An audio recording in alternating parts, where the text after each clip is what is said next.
The same parents who cut me off at 18 were smiling at me across a polished courtroom table, as if nothing had ever happened.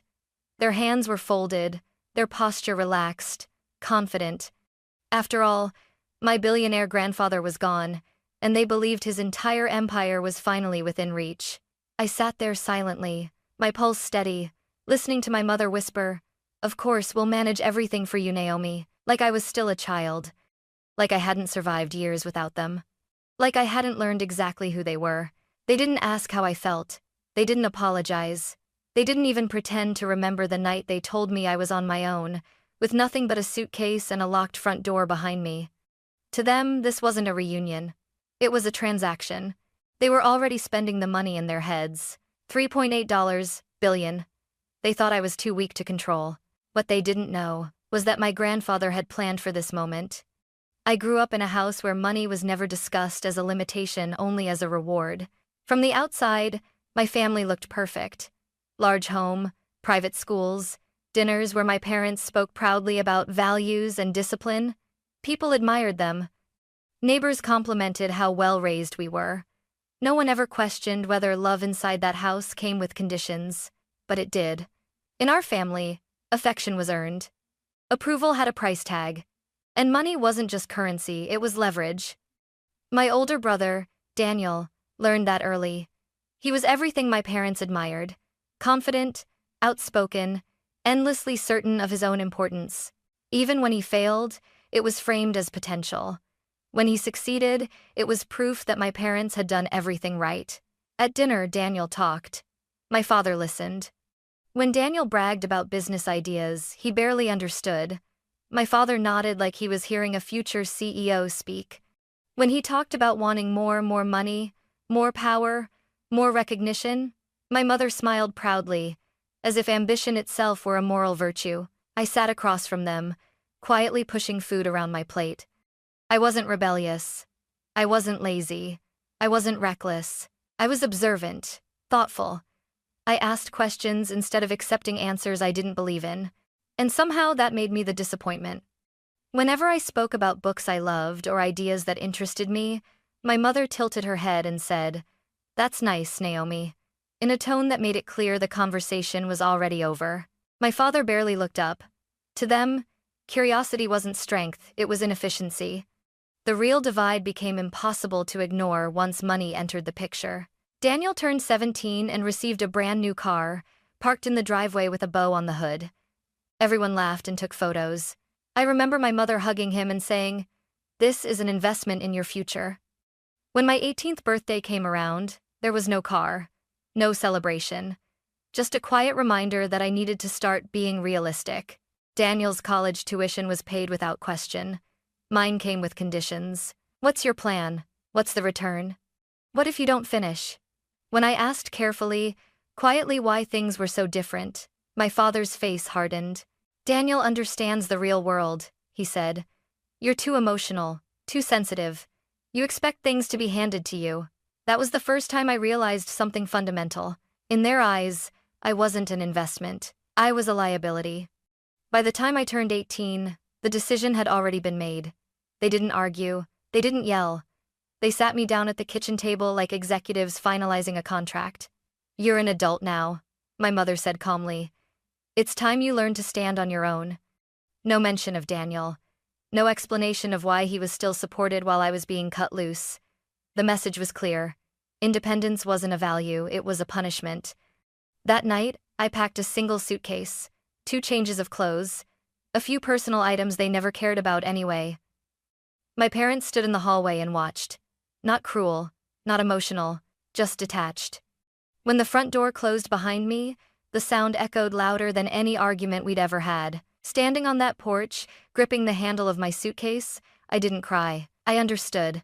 I understood that in my family, love was conditional and I had failed the conditions. The only person who never looked at me like I was a mistake was my grandfather. William Carter didn't raise his voice. He didn't boast about his wealth, and he certainly didn't need to remind anyone who he was. While my parents used money to control the room, my grandfather used silence. He watched, he listened, And somehow, he always seemed to understand what people were really saying, especially when they thought they weren't saying anything at all. After I was cut off at 18, I didn't tell him right away. Pride kept my mouth shut. Shame filled in the gaps. But he noticed anyway. He was the one who called me first, his voice steady and unhurried. "Naomi," he said, as if nothing in the world could ever rush him. "Come have dinner with me tonight." I tried to make excuses. Work, homework, anything to avoid admitting the truth. He didn't argue. He just paused and said, "I'll be here." When I arrived, he didn't ask where I was living. He didn't ask why I looked so tired. He simply poured me a glass of water, set a plate in front of me, and let the silence do its work. Eventually, I broke. Not with tears, with exhaustion.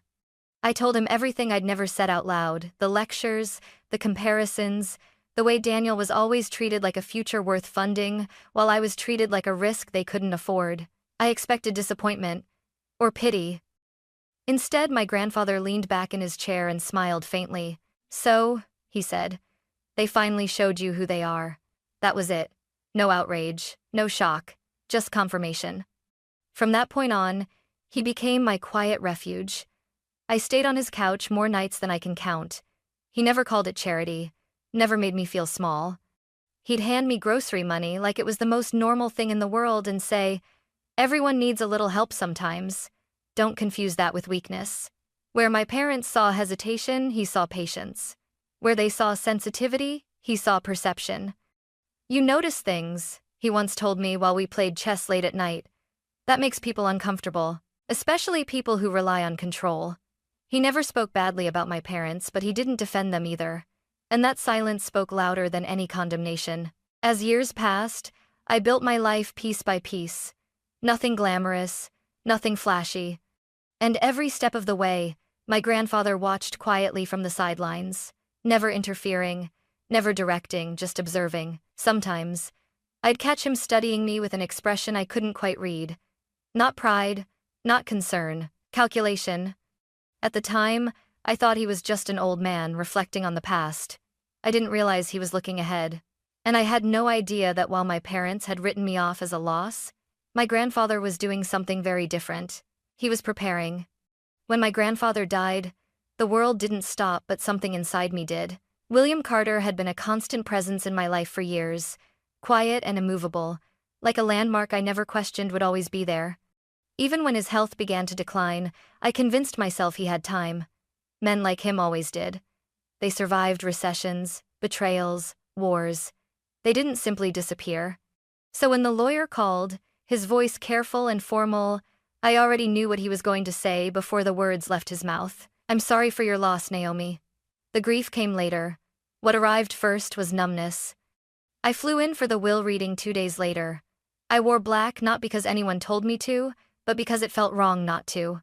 Sitting alone in the back seat of the car on the way to the courthouse, I told myself not to expect anything. A watch, a letter, maybe one of his old chess sets. That was it. I wasn't naive enough to imagine more. My parents were already there when I walked in. They looked revitalized. My mother stood up immediately, her face softening into something that might have passed for warmth if I didn't know her so well. She reached for my hands like we were reuniting after a misunderstanding instead of years of silence. "Naomi," she said gently, "I'm so glad you came." My father nodded, his lips already curved into a smile that sat too comfortably on his face.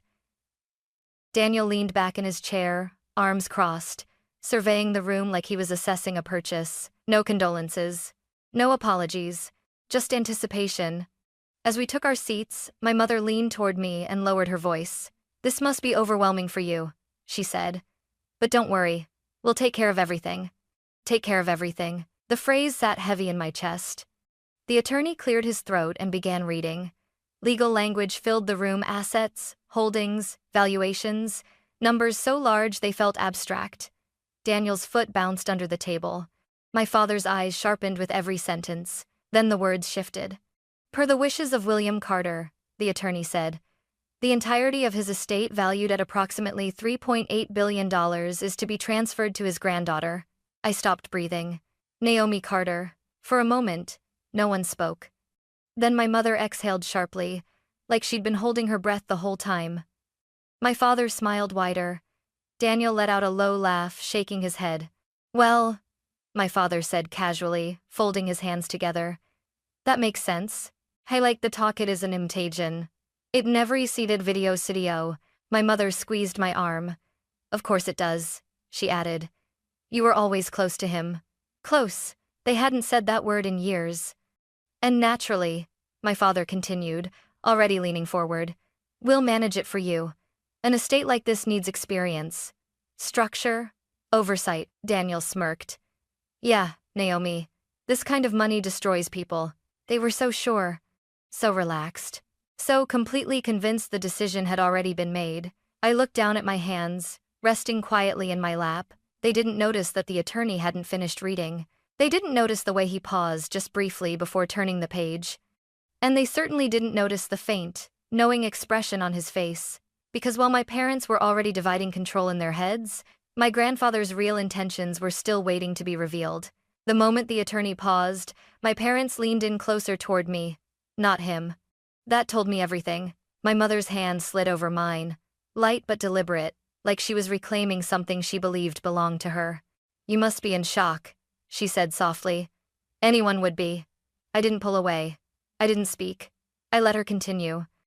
This is far too much responsibility for one person, my father added, his tone calm, reasonable, the same voice he used when he wanted something to sound like a favor instead of a demand. Your grandfather meant well, Naomi. But managing an estate of this size requires experience, judgment. Daniel laughed under his breath.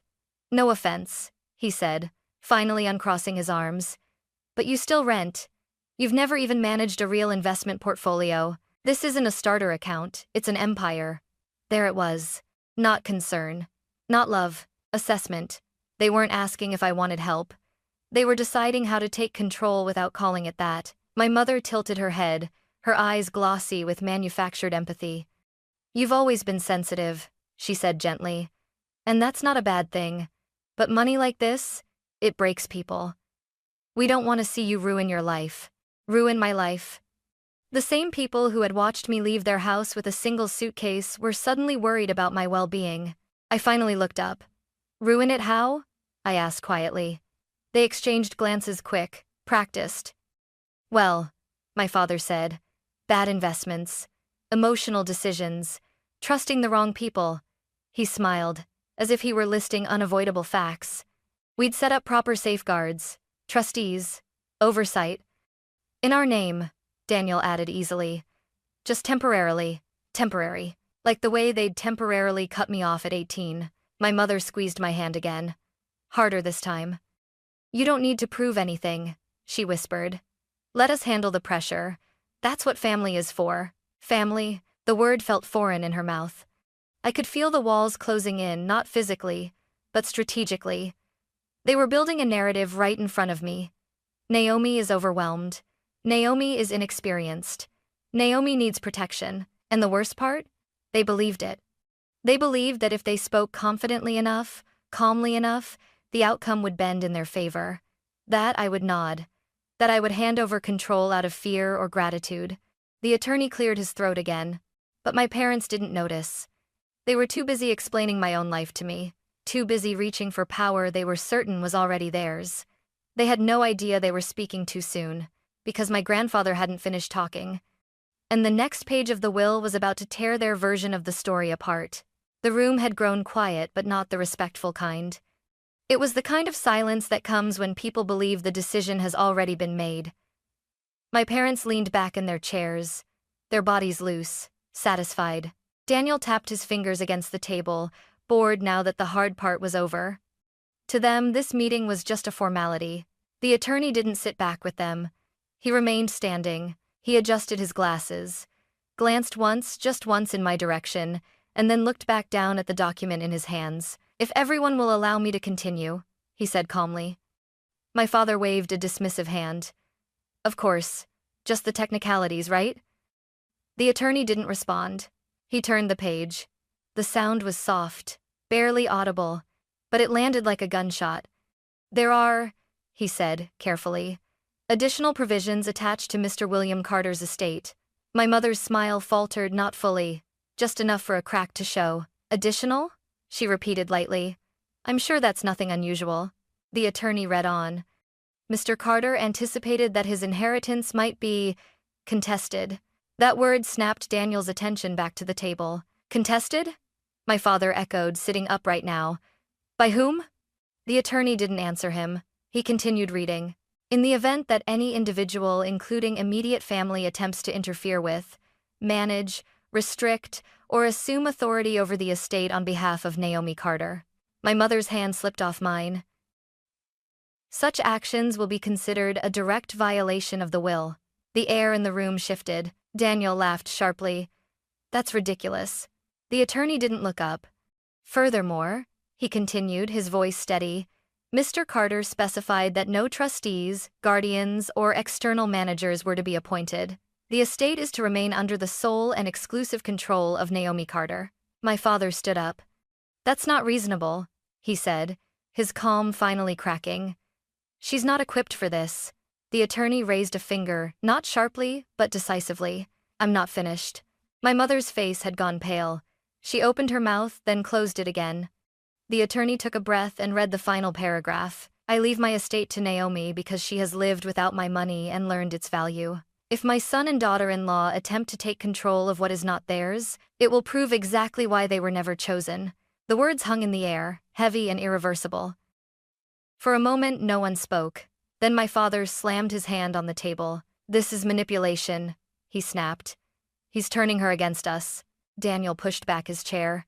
This has to be challenged. You can't just hand a fortune like this to someone who— Who what? I asked. My voice cut through the room, sharper than I expected. They all turned to look at me. For years, I continued, standing now. You told me I wasn't capable, that I was too emotional, too risky, and now you're angry because someone finally disagreed with you. My mother rushed to her feet. Naomi, sweetheart, this isn't about that. Your grandfather was sick. He was influenced. No, the attorney said calmly. He was precise. Silence fell again. The attorney closed the file. These provisions are legally binding, he said. Any attempt to override them will result in immediate disinheritance and potential legal consequences. My parents stared at him like they'd been struck. Their confidence collapsed in real time. My mother's hands trembled. My father's face darkened with rage. Daniel looked at me, not with superiority anymore, but with disbelief. They had come to that room smiling. They had come expecting control. Instead, they were leaving with nothing. And for the first time in my life, I wasn't the one being pushed aside. I was the one standing. While they realized too late that my grandfather hadn't just left me his fortune, he had left me the final word. They didn't accept it. I knew they wouldn't. People like my parents never believe the first no applies to them. To them, rules were flexible, especially when money was involved. Especially when they believed authority was their birthright. 2 weeks later, I was served papers. My father was petitioning the court to place my inheritance under temporary guardianship, citing emotional instability, lack of financial experience, and my personal favorite, a demonstrable history of poor judgment. I read the words twice, then laughed once. Short, humorless. So, this was their next move. The courtroom was colder than the conference room where the will had been read. Less polished, less forgiving. My parents arrived early, seated together like a united front. My mother wore soft colors, the kind meant to suggest concern. My father sat stiffly, jaw tight. Daniel flanked them, arms crossed, eyes flicking toward me with open hostility. They weren't here to reconcile. They were here to erase me. When the judge entered, the room rose. And when we sat again, my father's attorney began painting a picture of me that barely resembled a human being. She is overwhelmed, he said. Isolated, easily influenced. This level of wealth poses a serious risk to her well-being. I listened quietly as years of dismissal were repackaged into legal language. Then it was our turn. My attorney stood slowly, calm, prepared. He didn't argue feelings. He argued facts. He presented emails where my parents referred to the estate as ours, bank records showing attempted inquiries made on my behalf without my consent, text messages from Daniel calling me a temporary obstacle. With each document, my parents shifted in their seats. Finally, my attorney addressed the will itself. William Carter anticipated this exact scenario, he said, holding up the document.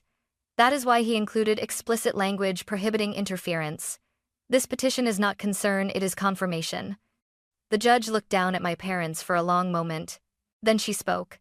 This court will not rewrite a man's legacy because it makes others uncomfortable, she said evenly.